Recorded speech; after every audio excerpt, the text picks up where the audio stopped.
सबसे पहले मैं एक बार आपको बता देता हूँ कि सेशन कैसे होगा। सबसे पहले मैं अपना थोड़ा-सा इंट्रोडक्शन, अपना परिचय दूँगा। ये पूरा सेशन इंग्लिश और हिंदी दोनों में ही होगा, जिससे कोई भी लैंग्वेज बैरियर ना रहे। और जब मैं अपना इंट्रोडक्शन दे दूँगा, उसके बाद कुछ जो आपके कॉमन क्वेश्चन्स हैं, उसकी लिस्ट मेरे पास है। तो उस लिस्ट के थ्रू मैं हम लोग जाएँगे। उनके मैं आंसर अपनी बेस्ट ऑफ कैपेबिलिटीज़ के हिसाब से करने की कोशिश करूँगा। एंड उसके बाद आपके जो भी क्वेश्चन्स मुझे दिखेंगे यहाँ लाइव चैट में, उनको फिर मैं तब एड्रेस करूँगा। तो स्टार्ट करते हैं। सबसे पहले मेरा नाम अमितेश पांगती है। मैंने इस बार 2023 के जो सिविल सर्विसेज़ एग्ज़ामिनेशन है, उसमें 212वीं रैंक 212 रैंक हासिल करी है। ये मेरा 4th अटेम्प्ट था। मैं 2019 से इस जर्नी में हूँ सिविल सर्विसेज़ की। मेरा ऑप्शनल मेरे पहले 2 अटेम्प्ट्स में इलेक्ट्रिकल इंजीनियरिंग था और उसके बाद मैंने 2022 में अपना ऑप्शनल चेंज करके सोशियोलॉजी लिया अपने 3rd अटेम्प्ट में। ये मेरा 4th अटेम्प्ट था और इस बार मेरी सिलेक्शन हुई है। एक बार मैं पहले इंटरव्यू स्टेज तक जा चुका हूँ 2021 में। तो अब स्टार्ट करते हैं, कुछ क्वेश्चंस ले लेते हैं जो आप लोगों ने भेजे हैं। ठीक है, तो 1 सेकंड। हाँ, तो मैं सबसे पहले ये थोड़ा-सा बता देना चाहता हूँ कि मेरा प्रीलिम्स एक काफ़ी स्ट्रॉन्ग पॉइंट रहा है। मैंने अपने जितने भी अटेम्प्ट्स दिए हैं सिविल सर्विसेज़ में, चारों अटेम्प्ट्स में मैंने प्रीलिम्स काफ़ी अच्छे मार्जिन से क्लियर करा है। इनफैक्ट मेरा हर बार फॉरेस्ट सर्विसेज़ का भी जो कट ऑफ था वो क्लियर होता आया है।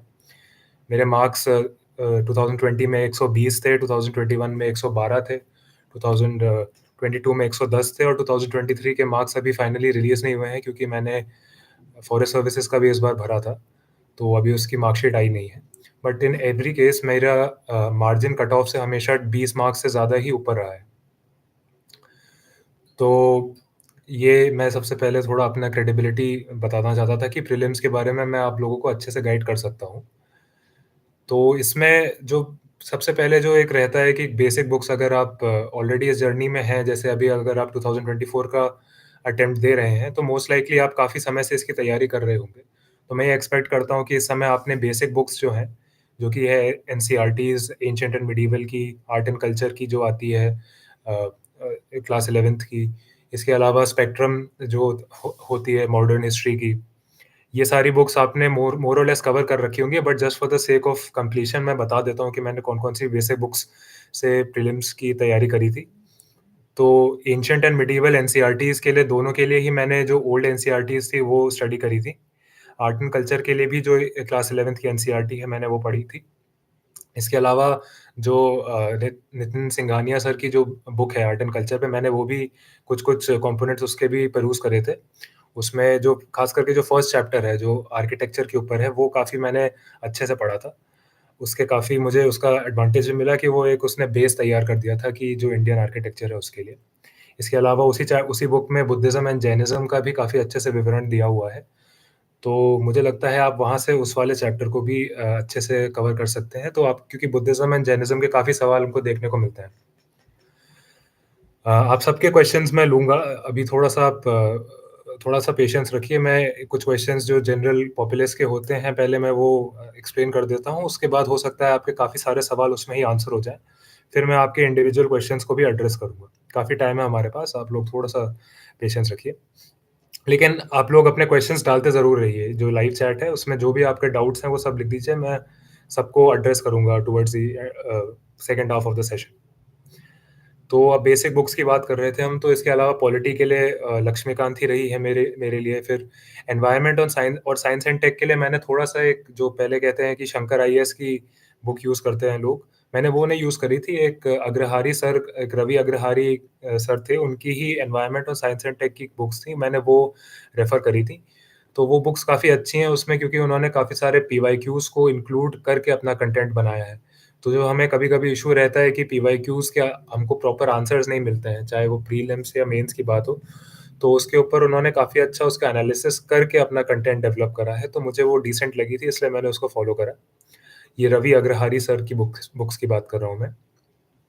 इसके अलावा ज्योग्राफ़ी के लिए मुझे लगता है कि एनसीईआरटीज़ बहुत ही ज़्यादा इम्पोर्टेंट हो जाती हैं, क्योंकि ज्योग्राफ़ी का एक एक ऐसा सब्जेक्ट है जिसका मुझे लगता है थोड़ी-सी कंसेप्चुअल अंडरस्टैंडिंग अगर आप डेवलप कर लें, तो वो आपको बहुत ज़्यादा हेल्प करता है इवन इन अदर सब्जेक्ट्स। जैसा कि एक बहुत कॉमन सा एक कथन है कि हमको हर कोशिश करनी है कि जितने ज़्यादा आंसर्स हैं जीएस 1 में या जीएस 3 में उसमें हम मैप्स बनाएँ। तो अगर आपको ज्योग्राफी क्लियर नहीं होगी तो आप मैप्स नहीं बना पाएँगे। तो ज्योग्राफी को मुझे लगता है उसकी कंसेप्चुअल अंडरस्टैंडिंग डेवलप करने के लिए आपको एनसीईआरटीज़ पढ़ना ज़्यादा ज़रूरी है। जो मैं ये नहीं कह रहा हूँ आप 9th एंड 10th की पढ़िए, आप 11th एंड 12th की जो एनसीईआरटीज़ आती हैं, 4 एनसीईआरटीज़ आती हैं, वो उनको अच्छे से गो थ्रू करिए, उनसे अपना बेस बनाइए।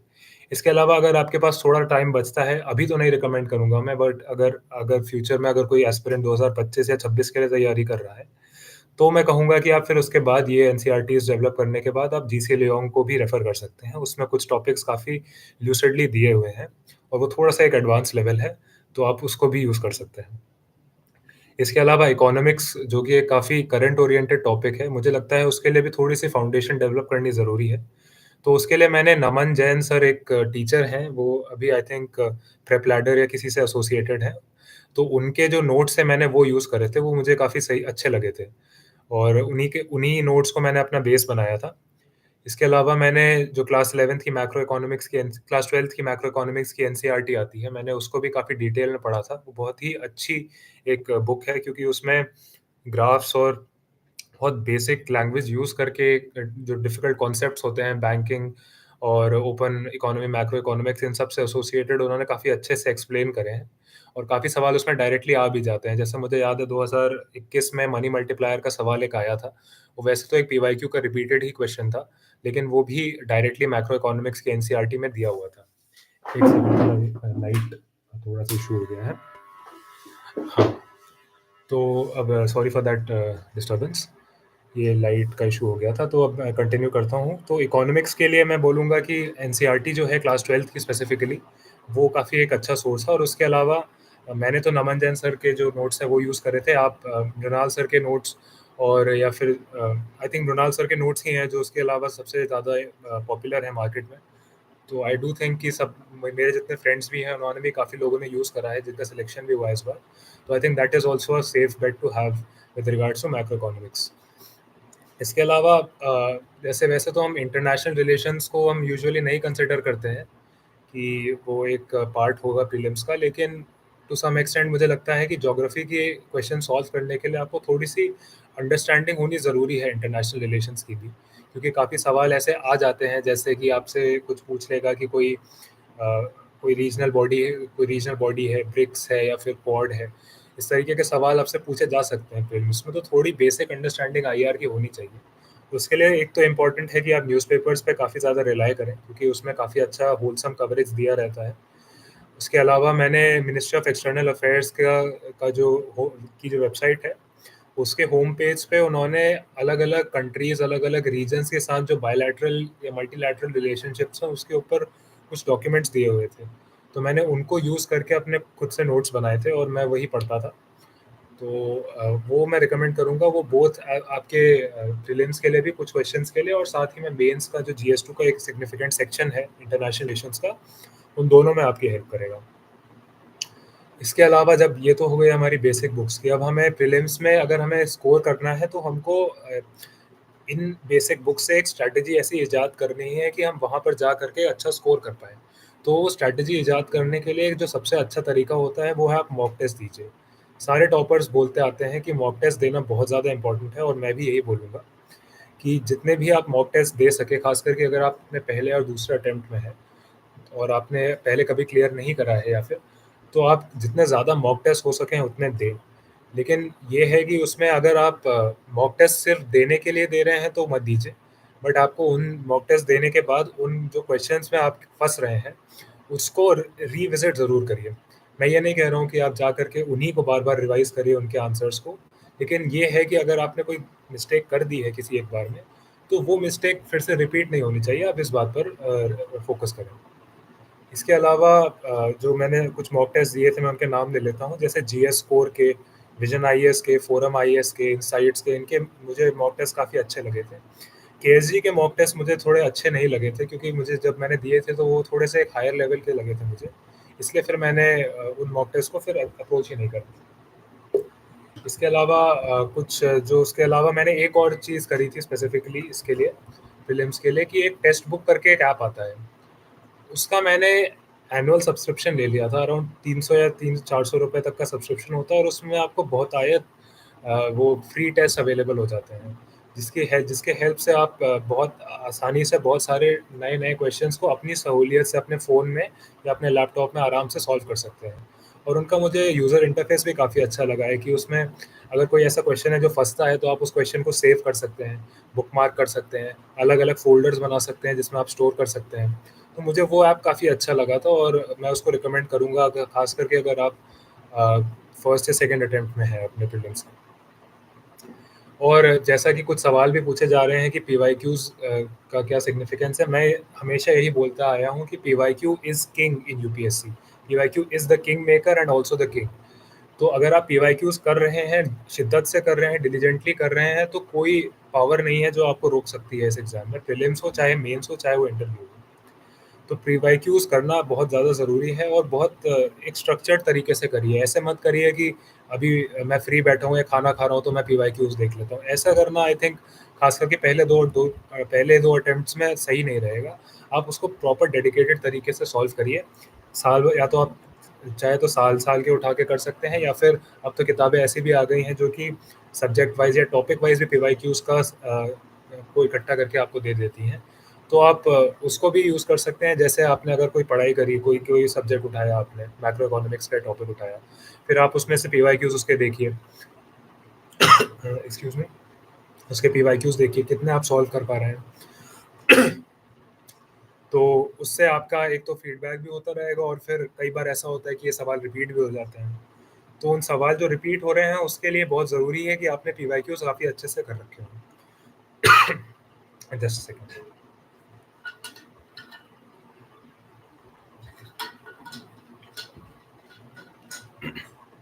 हाँ, सॉरी अबाउट दैट। तो मैंने तो अरिहंत पब्लिकेशंस की जो बुक आती है पीवाईक्यूज़ की, मैंने वो यूज़ करी थी प्रीलिम्स के लिए और वो काफ़ी अच्छी है और बहुत सारे बुक्स आती हैं, आप कोई भी डिसेंट पब्लिकेशन या ऑथर की पीवाईक्यूज़ की बुक उठा सकते हैं और उसको काफ़ी अच्छे से करिए, मैं यही रिकमेंड करूँगा। यहीं पे एक सवाल है कि पीवाईक्यूज़ का एनालिसिस कैसे करना चाहिए? तो मैं ये भी यहाँ पे एड्रेस कर देता हूँ कि पीवाईक्यूज़ का एनालिसिस 2 तरीके से आप करें कि पहला तो ये है कि पीवाईक्यू एग्ज़ैक्टली स्पेसिफिक क्वेश्चन क्या पूछा जा रहा है। जैसे अभी मैंने मनी मल्टीप्लायर का एक एग्ज़ाम्पल लिया था मैक्रो इकोनॉमिक्स में। तो मज़े की बात ये है कि वो सवाल 2019 में आ चुका था ऑलरेडी। तो कई बार ऐसा होता है कि सवाल वर्ड टू वर्ड रिपीट हो जाता है। तो एक फ़ायदा तो ये हुआ एनालिसिस करने का पीवाईक्यूज़ का। और दूसरा लेवल ऑफ एनालिसिस जो होता है वो थोड़ा डीप में जा कर के होता है। जैसे कहते हैं कि एक रिवर्स इंजीनियरिंग करनी रहती है हमें पीवाईक्यूज़ से कि किस तरीके के सवाल पूछे जा रहे हैं, कौन-सी वो थीम है जिससे वो सवाल पूछा जा रहा है। अब जैसे मनी मल्टीप्लायर का ही सवाल है तो वो जो थीम है, वाइडर थीम है, वो बैंकिंग और मॉनेटरी सिस्टम से एसोसिएटेड है। तो वो चीज़ आपको फिर अपने प्रिपरेशन की जर्नी में इंक्लूड करना ज़रूरी है। जब भी आप मैक्रो इकोनॉमिक्स पढ़ रहे हैं, तो वो पार्ट आपका नहीं छूटना चाहिए। इसके साथ ही जो दूसरी चीज़ होती है एनालिसिस की, वो ये भी होती है कि आप एक ऑप्शन आपने लिया, आपने वो तो पढ़ लिया जो करेक्ट ऑप्शन है।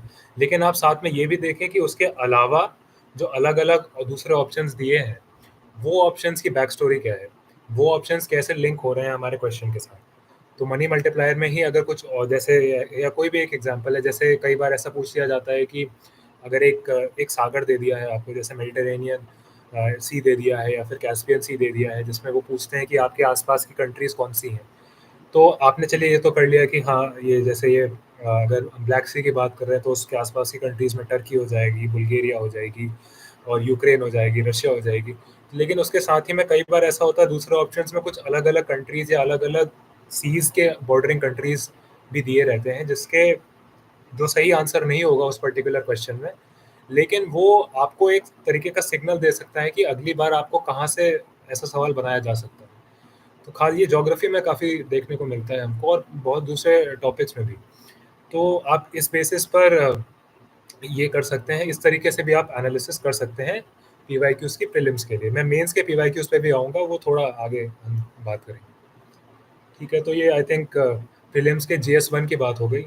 अब सीसैट के लिए तो मेरा सिंपल मैंने सीसैट के लिए मेरा I would not be the right person to go to for CSAT क्योंकि मेरा बैकग्राउंड इंजीनियरिंग का रहा है और डिसेंट कॉलेज से भी मैंने इंजीनियरिंग करी है। तो मुझे कभी मैथ्स में ऐसे कोई बहुत ज़्यादा दिक्कत नहीं हुई है मैं प्रिपरेशन मोस्टली जो मैं करता था, वो मैं यही करता था कि पिछले साल के पीवाई 2 या 3 साल के प्रीवियस ईयर क्वेश्चन पेपर्स उठाता था और उनसे कोशिश करता था कि मैं टाइम लिमिट्स में वो सॉल्व कर पाऊँ। तो इसमें भी वही बात आ जाती है कि आपको एक स्ट्रैटेजी बनानी ज़रूरी है सीसैट में। सीसैट में अभी प्रॉब्लम क्यों फँस रही है, क्योंकि लोग मुझे लगता है कई हद तक ईगो पे ले लेते हैं कि जैसे अगर इंजीनियरिंग का बच्चा अगर बैठ कर के सीसैट सॉल्व कर रहा है, तो वो इस ईगो पे ले लेता है कि नहीं यार, ये मैथ्स का सवाल आ गया और मैं इंजीनियरिंग बैकग्राउंड का हूँ, तो मुझे तो ये करना ही है और कॉम्प्रिहेंशन तो मुझसे होगा नहीं। तो ये एक नेगेटिव एक परसेप्शन एस्टैब्लिश कर लेता है इंसान अपने दिमाग में। वहीं पे ह्यूमैनिटीज़ वाला बच्चा ऐसा करेगा कि कॉम्प्रिहेंशन को ही को टारगेट करेगा, चाहे डिफ़िकल्ट से डिफ़िकल्ट कॉम्प्रिहेंशन है, वो कोशिश करेगा उसको ही करे और मैथ्स के जो ईज़ी सवाल है, वो मिस कर जाए। तो मुझे लगता है कहीं न कहीं आपको प्रीवियस ईयर पेपर्स देखने हैं, ट्रेंड्स की एनालिसिस करनी है, किस तरीके के सवाल कहाँ पूछे जा रहे हैं। देखिए, डिफ़िकल्ट और आसान सवाल दोनों सेक्शंस में आएँगे, चाहे वो कॉम्प्रिहेंशन हो, चाहे वो लर्निंग वो एलआर हो, लॉजिकल रीज़निंग हो, चाहे वो क्वांट हो। आपको ये कोशिश करनी है जितने ज़्यादा ईज़ी सवाल हर टॉपिक के हैं, हर थीम के हैं, उनको सॉल्व करें, जिससे फिर आपका जो स्कोर है वो एटलीस्ट 66 तो क्रॉस कर ही जाए। और ये बहुत डिफ़िकल्ट नहीं है, आपको बस वहाँ पर स्ट्रैटेजी को सही तरीके से अप्लाई करना है और वो स्ट्रैटेजी को फाइन ट्यून करने के लिए सबसे आसान तरीका है previous year question paper solve करना सीसैट। ठीक है, और सीसैट के लिए अब काफ़ी सारे कोर्सेज़ चल रहे हैं, वो उसके लिए I would not be the right person to go for advice to, क्योंकि मैंने कभी मुझे उसकी नीड नहीं फ़ील हुई है। तो आप वो किसी और टॉपर या किसी और इंडिविजुअल से जिसने वो कोर्सेज़ करे हैं, उससे आप पूछ सकते हैं। ठीक है, तो अब हम सेकंड स्टेज पे आ जाते हैं, मेंस की बात करते हैं। तो मेंस में भी मैं अपना थोड़ा-सा क्रेडिबिलिटी एस्टैब्लिश कर देता हूँ कि देखिए, एस्से के लिए मैं सही पर्सन नहीं हूँ गाइड करने के लिए। ऑल्दो मेरे फर्स्ट अटेम्प्ट में एस्से में काफ़ी अच्छे नंबर आ चुके हैं, लेकिन पिछले कुछ अटेम्प्ट से मैं देख रहा हूँ कि मेरे एस्से के मार्क्स डिसेंट नहीं हैं। इस बार भी मेरे एस्से का स्कोर डबल डिजिट में ही रहा है, 98 ही रहा है, तो मैं एस्से के लिए तो आप लोगों को नहीं गाइड कर पाऊँगा और करना भी नहीं चाहिए मुझे। इसके अलावा लेकिन जीएस में मैं आपको कुछ जीएस और अपने ऑप्शनल सब्जेक्ट में आपको थोड़ा-सा मैं गाइडेंस दे सकता हूँ। जीएस में मेरा स्कोर 413 रहा है, 413, और ऑप्शनल जो मेरा सोशियोलॉजी है, उसमें मेरा स्कोर 284 रहा है। पेपर 1 में मेरा स्कोर 141 था और पेपर 2 में मेरा स्कोर 143 था। तो जीएस में मैंने लास्ट ईयर मेंस का स्कोर मेरा 382 था और इस बार मैंने 31 मार्क्स इंक्रीज़ करे हैं और 483 मेरा फाइनल स्कोर बना है इसमें। ठीक है, तो ये कुछ मैं बताना चाहता था। इसके लिए मैं अगर आपको बोलूँ कि कैसे आपको तैयारी करनी है, तो मेंस के लिए सबसे ज़्यादा, जैसे मैंने बोला कि पीवाईक्यू इज़ किंग, तो मैं मेंस के लिए यही कहता हूँ कि PYQ is king and answer writing is queen. अगर जब इन दोनों का मेल हो जाएगा, आप पीवाईक्यूज़ कर रहे हैं और आंसर राइटिंग कर रहे हैं, तो इन दोनों चीज़ों का देखिए, मैं आपके सारे आंसर्स को सारे जितने भी क्वेश्चंस हैं उनके आंसर मैं करूँगा, बट अभी मैं कुछ ऐसे कॉमन क्वेश्चंस हैं उनको पहले डील कर रहा हूँ। आप लोग अपने क्वेश्चंस लिखते रहिए, मैं एंड में या second half of the session में उनको डील करना शुरू कर दूँगा। तो जैसा मैं कह रहा था कि आंसर राइटिंग बहुत ज़्यादा इम्पोर्टेंट हो जाती है मेंस के लिए, क्योंकि मेंस में एक ही ज़रिया है आपका कम्युनिकेट करने का आपके एग्ज़ामिनर के साथ, और वो है आपकी आंसर कॉपी। और कोई तरीका नहीं है, वो नहीं जानता है कि आप कहाँ से आए हैं, आपने क्या बैकग्राउंड है, आपका कितने अच्छे थे आप पढ़ाई में, या फिर कितनी प्रिपरेशन करके आप वहाँ पे पहुँचे हैं उस दिन। उस दिन जो आप लिख कर के आएँगे, आप उसी के बेसिस पे वो आपको नंबर देगा और उसी के बेसिस पे आपका सिलेक्शन होगा या नहीं होगा। तो आपको आंसर राइटिंग इस तरीके की बना लेनी है कि इतने प्रेशर सिचुएशन में, जहाँ पर कि 15 मतलब 15,000 तो टोटल हो जाएगा, लेकिन एक सेंटर में भी लगभग जो बड़े सेंटर्स होते हैं उसमें 700-800 बच्चे बैठते हैं। उस उस प्रेशर में और उस टाइम प्रेशर में आप डिसेंट लेवल का प्रेज़ेंटेशन और आंसर लिख पा रहे हैं, उसकी ज़रूरत होती है मेंस में। उसके लिए बहुत ज़्यादा इम्पोर्टेंट है कि आप जितने ज़्यादा हो सके राइटिंग प्रैक्टिस करिए। राइटिंग प्रैक्टिस को भी मैं अलग-अलग हिस्सों में डिवाइड करता हूँ। आप डेली आंसर्स लिखिए। डेली आंसर्स में कुछ कोचिंग्स के भी ने भी अपने अभी इनिशिएटिव स्टार्ट कर दिए हैं। जैसे मैंने पर्सनली स्पीकिंग एट सारथी का 2021 में कोर्स लिया था, मेंस आंसर राइटिंग वाला, जो उनका वरुण जैन सर है, उन्होंने कंडक्ट करवाया था। और इस साल अटेम्प्ट पे मैंने फोरम का जो आंसर राइटिंग फोकस ग्रुप है, एडब्ल्यूएफजी, मैंने वो यूज़ करा था और मुझे लगता है काफ़ी उसने बेनिफिट करा है इस बात में कि वो habit of answer writing improve बनाने में। इसके अलावा पीवाईक्यूज़ लीजिए, पीवाईक्यूज़ के बेसिस पे डेली आंसर राइटिंग करिए। पीवाईक्यूज़ के लिए मैंने शून्य आईएएस की जो प्रीवियस ईयर क्वेश्चंस की बुकलेट आती है, की एक आई थिंक 500-600 पन्नों की एक बुक आती है, मैंने उसको यूज़ करके उसके मॉडल आंसर्स देख-देख करके फिर मैंने पीवाईक्यूज़ लिखे थे। इसमें भी वही इम्पोर्टेंट है कि आपकी प्रैक्टिस होनी चाहिए। कंटेंट इम्पोर्टेंट है बट इतना ज़्यादा नहीं, आपकी आपको आदत होनी चाहिए जिस तरीके के जिस थीम पे सवाल पूछे जा रहे हैं, उसका आपके पास आप सही से उसको सॉल्व कर पा रहे हैं विदिन दैट गिवन टाइम। इसके अलावा टेस्ट्स भी देना बहुत ज़्यादा इम्पोर्टेंट है। प्रीलिम्स में भी मैंने जैसे बोला कि वो स्ट्रैटेजी डेवलप करने के लिए मॉक टेस्ट देना बहुत इम्पोर्टेंट है।